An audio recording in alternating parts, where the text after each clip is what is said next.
Ratchet and Clank Going Commando walkthrough. So we are still on this alien-producing planet, and we used the last video to get a hold of Angela. And this next part is required, even though at first it really doesn't feel like it is, and that's because we need to get a hold of the hypnomatic part. Now I'm getting fired on by some guy that I have no idea where the heck he is, and he keeps moving around, but eventually I find him. He's kind of hanging out on the other side there. So the easiest way to deal with these kind of idiots is just to pick out a rocket and then shoot at them, but of course selecting them in the quick select menu doesn't actually pull them out for you anymore for some reason, so you have to switch it to the quick select and then actually select it. But anyway, I think about 3-4 hits from the rocket will take them out, so that's pretty good. And then of course be sure to fill up on ammo and buy any new weapons if you feel the need. At this point I'm saving up for better armor because that's going to come in a little bit more useful later on in the game. Now the remainder of this level is, it's arguably a little bit more difficult than the previous one, and that's just because the hypnomatic parts seem to be under the guise of being extremely valuable, so as a result they have to be really difficult to get. And you have to collect all of them to finish the game, because the hypnomatic parts allow you to hypnotize robots. And we're going to need to do that a few times, but in my opinion we didn't get to do it nearly enough times for the amount of effort that we had to put into actually getting them in the first place. So there's a lot of these smaller enemies that we've run into before, these kind of mutant Yoshis, and there's also those new robots, and there's going to be those crabs again. And this part isn't as lengthy as the previous one, thank goodness, but it still is kind of, well, it's a little bit longer. And I think the next 4 or 5 videos are going to be pretty darn short. So that shows that we are nearing the end of the game here, and I probably could mash a bunch of them into one video, but, you know, why would I do that? So anyway, you'll notice that there's kind of these open platforms that we'll have to jump over, and this part gives you a lot of health, so that's good. But anyway, there's these kind of open platforms we'll have to jump over. Do your best not to fall off, because when you jump on them, they will fall down, which means you can't go back. So if you need to get ammo, be sure to get ammo before you jump on those platforms. And to deal with these guys, don't sit and try and fight them, because they're just going to keep lunging at you. I found it a little bit easier just to go in a circle around this place, and oh, look at that, they don't come back. Well, that's weird. They must just fall down. Okay, then anyway, I found it easier just to walk in a circle, placing these turrets and letting the turrets do most of the work, because these crabs will be a little bit more interested in the turrets than they will in you. And if there's 1 or 2 stragglers left, you can usually ground pound them with the ratchet, and that'll be just enough to take them out. So as you see, everything is dead here. And these turrets, which I didn't really like at first, are actually becoming a little bit of a favorite, but I still don't think I actually got it fully upgraded yet. And then I switched on over to the sniper just to kind of take a look, and I wanted to see if maybe I could shoot something over on the right side there, but I don't think any of the enemies have spawned.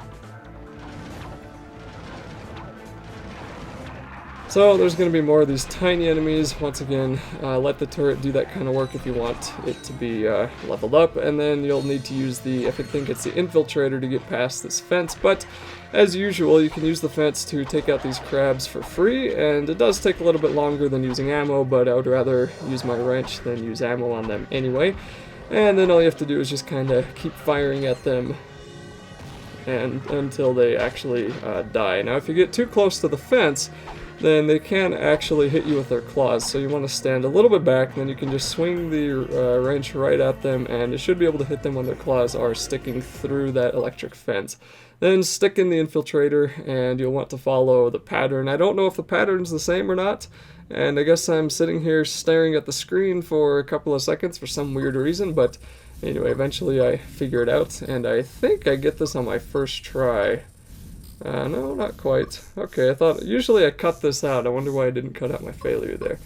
Oh well, either way, this one isn't one of the more difficult ones, so just follow through and then you'll eventually get it. And then you can open up the gate and keep on walking.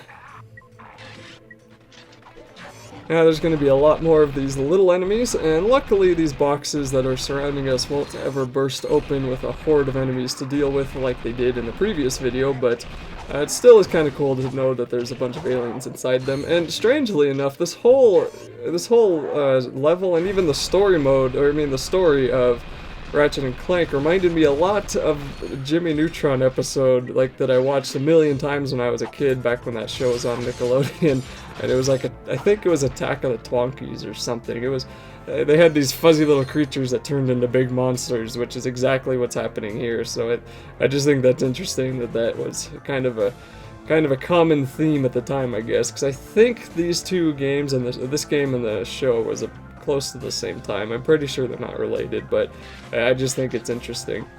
So anyway, here's the second platform that we'll want to jump on. So once again, I believe the platforms fall down. Apparently they come back, but they do fall down.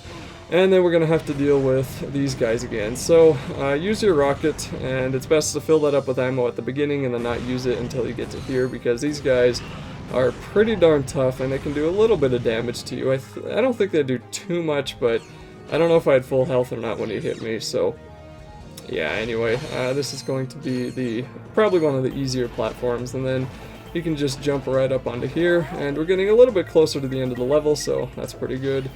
And I decided to switch to the blade gun because I probably should have used the rocket here. I mean, the rocket would have been a little bit quicker and they wouldn't have bothered me nearly as much.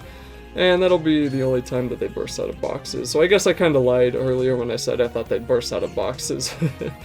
So anyway, all you need to do is jump up onto here. And there's going to be yet another electric gate, and it's mainly going to be small enemies down here.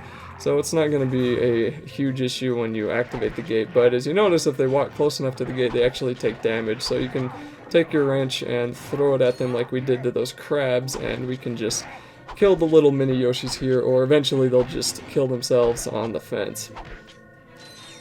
And when you're ready with that, you want to step on the button, and then there's going to be some crabs inside of this room, so take them out however you feel is the best way. And I'm going to use the turret because them attacking the turret instead of me is a little bit better, I think.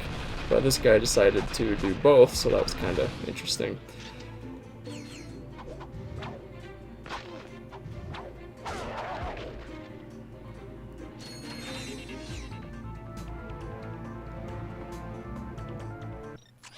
And then once we walk into here, we will get the hypnomatic part, and that'll be the end of the level. The only thing you'll need to do is go back to your ship.